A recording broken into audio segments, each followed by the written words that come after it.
Going live, going live.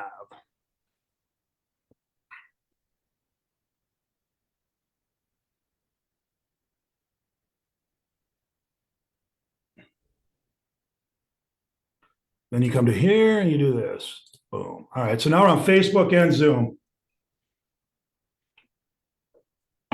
Shane, are you on Facebook? Are you going to monitor that?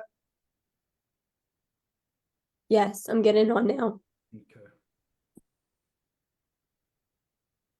I love it. All right. Somebody tell me something good. Who's doing something fun, exciting, new, different? Try not to talk over each other. All right. All right. We're talking. John. We're getting a new horse today, I believe. So that's a new horse. All right. My wife and son are horse people are freaking crazy, and now we're the crazies. Yeah. And my son and wife flew to Memphis yesterday to look at this horse. The stars all had to align to get a shipper all lined up. The person owning the horse had to drive to Memphis. It's like a Christmas miracle if this all. It all sounds so inexpensive to me. Really cheap in the horse world, yeah. Yeah, for sure. I had a spent $900 just on X-rays for a horse. Yeah, that we don't even own. It's great. Yeah, that's pretty great. I had a client that was a horse guy. As a matter of fact, one of his horses ran in the Kentucky Derby, and I think it got third place one year. He was all into it. He runs them over in New Orleans, I think, has a track where they run. All kinds of places. Is that the kind of horse? Did we lose Travis? Is that the kind of horse, Travis, or what are you doing? That's the next level stuff. This is just rodeo for my son, who's 9. Very cool, though. So, yeah, excited about that. Yeah, that's super cool. Super cool. I had a nephew that was on the rodeo team. This is in North Dakota, but he was on the high school rodeo team. So it's a thing. Yeah, it's really cool stuff. Mm-hmm. You can get scholarships for it. Mm-hmm. It's a great way to raise a kid, in my opinion. Yeah. Mucking stalls and hard work and all of that. So y'all watch Yellowstone then, or is that a thing? Oh yeah, of course. It all started with the Netflix show Heartland, though. That's where it all really started. I haven't seen that one, but okay. Do you have a cowboy hat? Do you do the whole thing? Yeah, I actually have to wear a cowboy hat to get into the alley behind where they go out. I don't even know the terms. That's how far off I am on rodeo. But yeah, cowboy boots and a cowboy hat. Never thought I'd see it in my lifetime, but that's what's happening now. Love it. Hey, John, we got some good news from Facebook.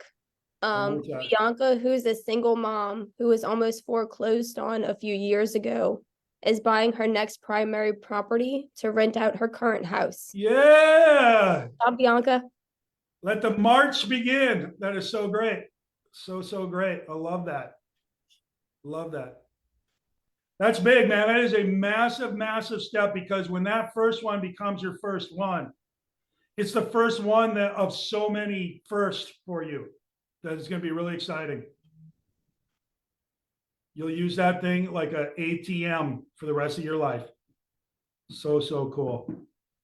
The security, the sense of well-being, pride, all that stuff that it's hard to measure will show up when you need it to. Oh, it's gonna be fun. I feel pride for you. Look at me. I'm already swelling up. Very good. Love that. Love that. I told my son yesterday, he started at Ole Miss 2 years ago. And I got 1 minute. I'll wait on this, tell the story. Time flies, huh, guys? Time flies. So this is super cool. I just think everybody should own investment property. There's just so many ups, and the downs are so few.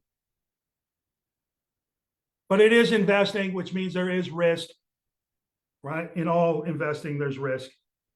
Matter of fact, there's probably more risk in not investing, to be honest. You just don't feel it. all at once. All right, 8 o'clock, it's go time. We're gonna go ahead and start. Yesterday's yesterday. I hope it was awesome for you. Today's today, or tomorrow's tomorrow. I hope that's really good for you today, but let's worry about today right now. I want to talk about some things. I posted on Facebook, we're getting some reactions, but what I want to talk about is, let's see, what do I want to talk about? I'm going to talk about a few things. I had an agent come in our office this morning. And he said, thank you. To which I'm like, all right, what happened? And he was on a listing appointment yesterday. And the owner lives in Missouri, which is the heart of that lawsuit, right? It was filed in Missouri. So they're in on it. They know what's going on. And the owner asked him about the lawsuit. And he was able to talk about the lawsuit in such a way that they felt comfortable. He knew what was going on and it would be fine. So if you guys are not up to speed on how to handle a question about what that lawsuit means, what the implication is to the buyer or seller, you better get up to speed on that because you're going to get that question. And if you can't answer it in a good way, you're going to expose yourself as less than a professional. Does that make sense? So maybe we need to have a conversation about that tomorrow or sometime soon. I agree. But I Conversation on it. team meetings specifically, so our people are armed and it's coming up. We had one of our agents put a 3.5 million, 3.3, I don't know, whatever it was, some number deal together, representing the buyer, and the buyer asked her if he has to pay her commission on it, right? Which is significant, right? So yeah, she was able to handle it, and the deal's together, and everybody's good, happy. So what that tells me about everything, it's the same thing. Skilled folks are going to be fine, better than fine. But lack of skilled folks are going to be exposed, and they're going to have even a harder time, which is, I don't know if that's good or bad, because if you're on this call, it means you want to be skilled. So good for you. But if you don't know, we're going to have it in the coming days, or certainly the first part of next week, if not sooner. What do it stays Wednesday? So maybe Thursday or Friday. And we'll talk about how to deal with that lawsuit with buyers and sellers. Okay. That's a big, big thing.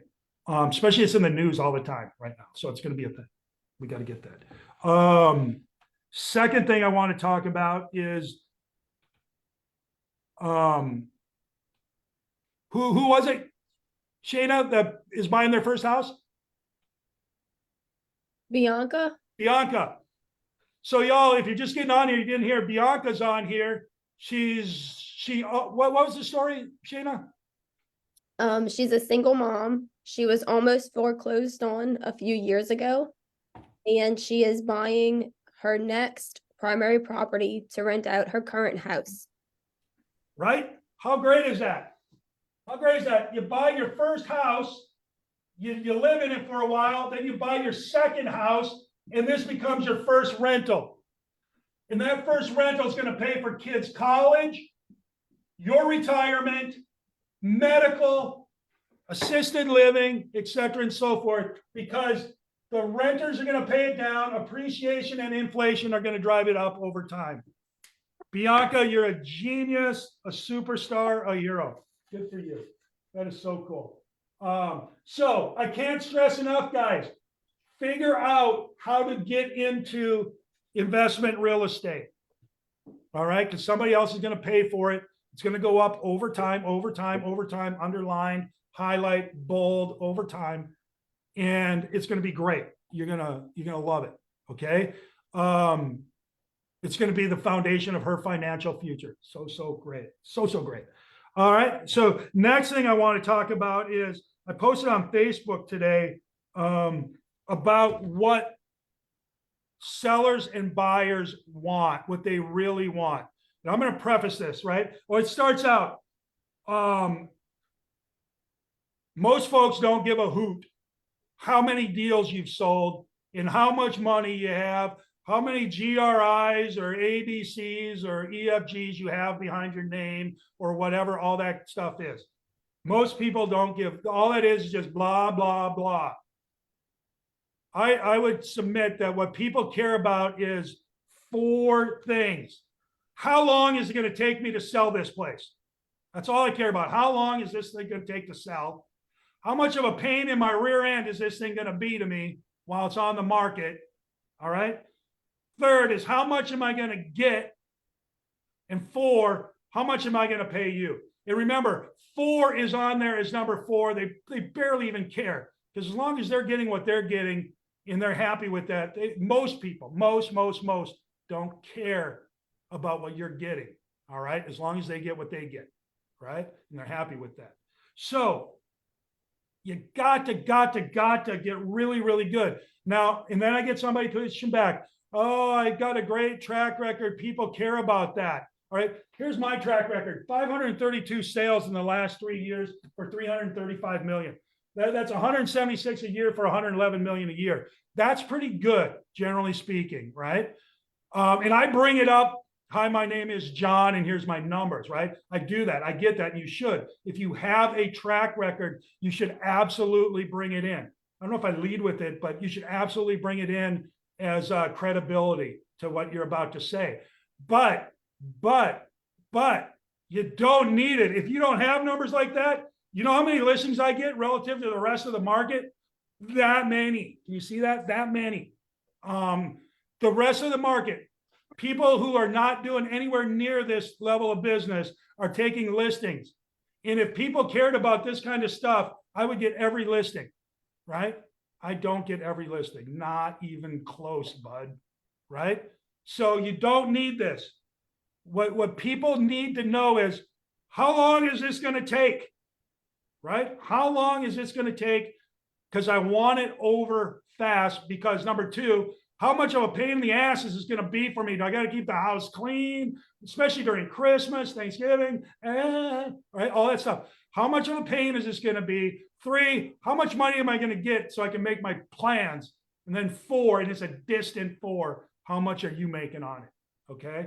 And if it becomes, how much are you making a number 1? Run, because they're going to be a nightmare client. Okay. All right. So let's talk about this. You got to have a story. You got to have a story that you tell these people that addresses how long is it going to take? A M.O.F.I.R, make offer for immediate response, is a M.O.F.I.R. You got to have a M.O.F.I.R. In a classic one, I don't know if Craig Proctor started this or not. Jeff, do you know? You're on mute. He's driving. I don't want to get him in an accident. I think Craig Proctor, but I'm not even sure, because I think Abe Lincoln got used this when he bought his place, and maybe even George Washington. Matter of fact, I think, can I say Christopher Columbus? Did he start it? I don't know. It goes back as long as there was land, right? Here's what people do. If it doesn't sell in 90 days, I will buy it. So now you know the time thing's worked out. You know it's going to be 90 days or less. 30 days. I don't know. Keller Williams came out with 72 sold. They probably backed that off a little bit. 72 hours, right? They probably backed that off. But if it doesn't buy in X period of time, or if it doesn't sell in X period of time, I'll buy it. Or somebody will buy it. So think about this for a minute. I might get somebody writing, oh, that's super risky. Not really. Not really. You got to come up with some fine print on this, okay? If I buy it, it's going to be at 85% of the appraised value, or 80%, something like that, okay? And remember, the goal is not to buy the house, unless you can get it at 80% of the value. But no, the goal is not to buy the house. The goal is to get a conversation with the owner, the seller, such that you can tell them how great you are and what you're going to do for them. Not how great you are, but what you're going to do for them and how lucky they are that you're there for them. All that stuff, right? You feel me on this? It's to get a conversation going, okay? Because they'll call you. These are inbound calls with these M.O.F.I.Rs. Hey, man, tell me about this. You're going to buy my place in 90 days? I want to hear about that. Okay, well, good. Before I start, let me get clear on what your goals are. And now you got a conversation going. Such a great thing, right? Jeff, can you talk now? Yeah. We had a conversation about a guy in where was he? Chris Hayes. Where's he at? Shreveport. Shreveport. What was that again? He put 4 billboards up surrounding the town that said, I'll sell your house in, I don't remember the number of days, but it might have been as low as 35, or I'll buy it. His phone rang off the hook. I was there at 6 o'clock in the morning before anyone else was there. And his phone's ringing off the hook, and I don't know if anyone ever answered it. Yeah. And it's, And- again, the goal is not to buy these houses, right? Nope, But what he did, just- what Chris did, what did Chris do? Yeah, he had a team, and he just set listing appointments like crazy. Morning. But what else did he do? He created a buyer group, right? Yep. So he had an investment group that would buy these houses at the reduced price if that's what happened. But he had a lot of fine print with regard to who was going to set the price. It was him. And what price they were going to list it at that would qualify for the I'll buy it. Yeah. So there's a lot of numbers behind it, but all it was meant to do is exactly what you said. Listing appointments. And it works. It works amazing. Now you got to be good. You got to be good. There's not a lot of room for less than great agents doing that kind of stuff, right? Make sure you talk to an attorney, all that stuff. But think about this, guys. Think about this. On one hand, you got people calling, you'll buy my house in 90 days if it doesn't sell. Okay, because I don't want, how long does it take? And I don't want the pain in the ass. Okay, good. I'll buy it in 90 days. But now you get in the conversation. Before I get into it, let me ask you some questions about your goals for selling. And now you got a conversation going, right? Because you don't want to sell it at the price I need to buy it for to make that work, right? Let's just price it right so you get the fair market value price, not less than fair. Okay. And then on the other side of this, you guys, is, hey, you're talking to buyers. If I come up with a property that's 20% undervalued, 15% undervalued, are you in? Are you a buyer? Now you collect this database of buyer investors and you're just matching them up and doing both sides. Amazing. Just be creative, smart. Come up with a M.O.F.I.R, make an offer for immediate response, create inbound calls. Okay. That takes care of how long is this going to take me to sell? Well, it's going to take you 90 days. Okay. How hard is it going to be on me to sell this thing? I know you're great. I love you. You sold 1 million places, whatever. Let's worry about this guy. How hard is this going to be? I got kids. I got Christmas trees. I got a dog. I got all this stuff. Forget it. I'm not even listening. I just talked myself out of it. Hold on. I have a M.O.F.I.R for you. I have a program for you that's going to make this so easy, you won't even know we were there. It's like the Ginsu knife. Remember the Ginsu knife? Cuts meat so thin, your in-laws will never come back, right? You got to come up with your M.O.F.I.R, whatever it is, right? We're going to be in and out of there. America, I'll give you a movie ticket. Go to the movies and we'll show it during the movie for you. You won't even know we were there. I'll bring in a cat whisperer or whatever it is, and you won't even know we were there. Come up with a story that will address that, and you'll have so much. Yeah, are you the one with the cat whisperer? I want to sell my house while my cat's insane, right? Or my dog. Or if you're Travis, you got to be a horse whisperer. Whatever. Come up with something, and you'll have so many calls coming. It'll be insane. They'll take care of how hard. How much will I get for selling it? Classic M.O.F.I.R. Sign up to get a free value analysis. Everybody has that now, but that used to be a big one, right? Send me an email and I'll tell you how much your house is worth. Figure out a new version of that and you'll be great, right? Figure out what that looks like. One way I wrote about is, you know what? Send me an email about what the value of your house is. And when you go to sell it, you list and sell it with me, I'll donate $100 to the charity of your choosing. I'll donate 10 coats to the church. I'll give food to the food bank, all in your name when you list with me. Send me this, whatever, right? Tie it to some noble cause. And folks will like that, right? They'll like that. You'll get these inbound calls. Come up with your M.O.F.I.R. I mean, these are M.O.F.I.Rs I came up with off the top of my head after being in the business for 20 years, I could do it off the top of my head. 20 years would be overnight success.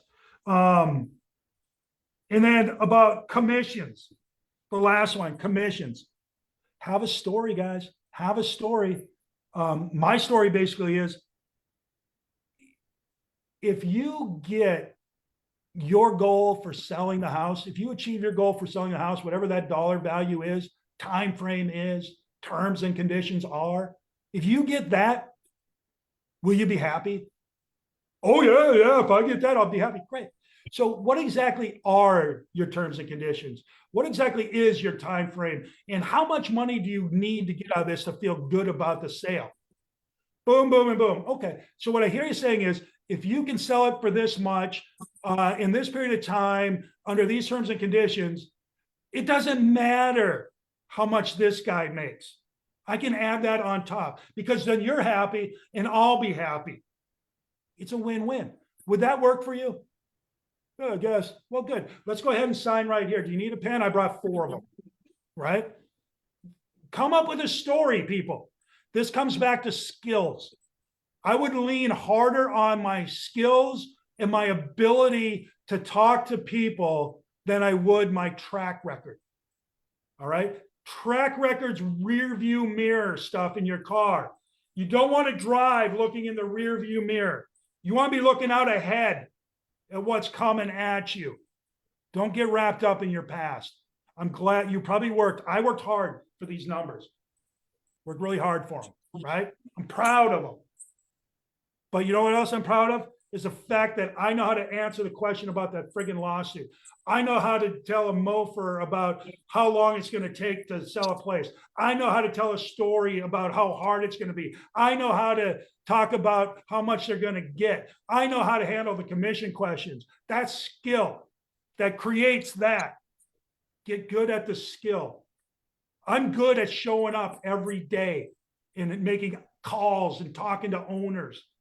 I'm really good at previewing properties and understanding my product, right? I'm really good at studying the market stats and trends such that I can talk to people where they go, holy crap, that guy knows what he's talking about. I know why he's getting that, right?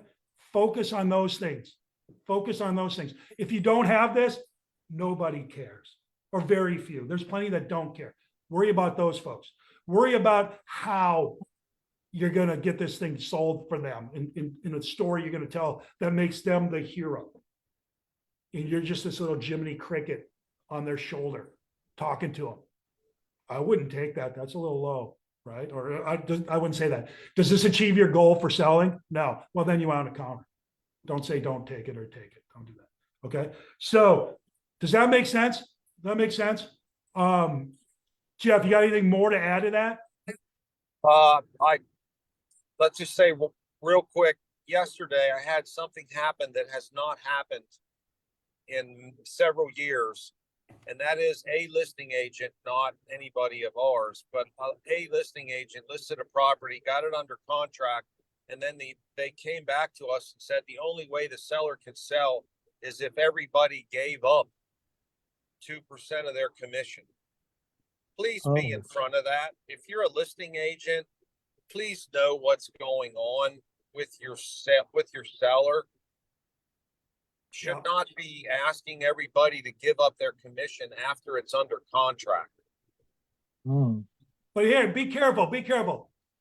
Oftentimes people will ask, yeah, will you give up some of your commission now? It could be a throwaway question. No. All right. Just asking. So it might be that. If it goes beyond that, be careful. And I would ask this. Oftentimes, the reason why they ask it is they don't feel like they got the service they deserved or were promised, and they want a rebate. So just make sure you're really good. I mean, I can't say it's never happened to me, but it's very rare. Matter of fact, it's more often that I've gotten gift cards, or our team has gotten gift cards. Thank you. You know, we'll walk away from a sale with a $90,000 commission and a $100 gift card. Crazy. In this case, the listing agent did not know that the seller would be underwater, apparently. until Shame the on them. last moment. Exactly. But you know what? The Shame on market's them. shifting. You got to be ready for those things. And I bet they'll know on the next one. So hopefully they learn. So cool. Exactly. You're not going to know everything. You're going to learn on the fly. Way it is. Way it is. All right. So there you go, guys. When you leave here today, I want you to think about those 4 questions. Go back. We'll post them. Those 4 questions. Number 1, how long is this going to take? Right. I just don't want to be the headache of this. How long? Come up with a M.O.F.I.R or a good story around that. 2, well, here's one. Hey, if you price it overpriced, it's going to take longer, right? Banks have made a history of selling foreclosures cheap because they don't want to hold these properties. So they list them cheap and they sell fast, right? 2, how much of a pain in my butt is this going to be? Have a story for that, right? How much am I going to get if I sell? Have a M.O.F.I.R. These are going to create inbound calls to you. Get good at that. All right. If you need help, send me a message or something. I can help you. And then number 4, have a story for why they should pay you, why it works for them to pay you. You'll be fine.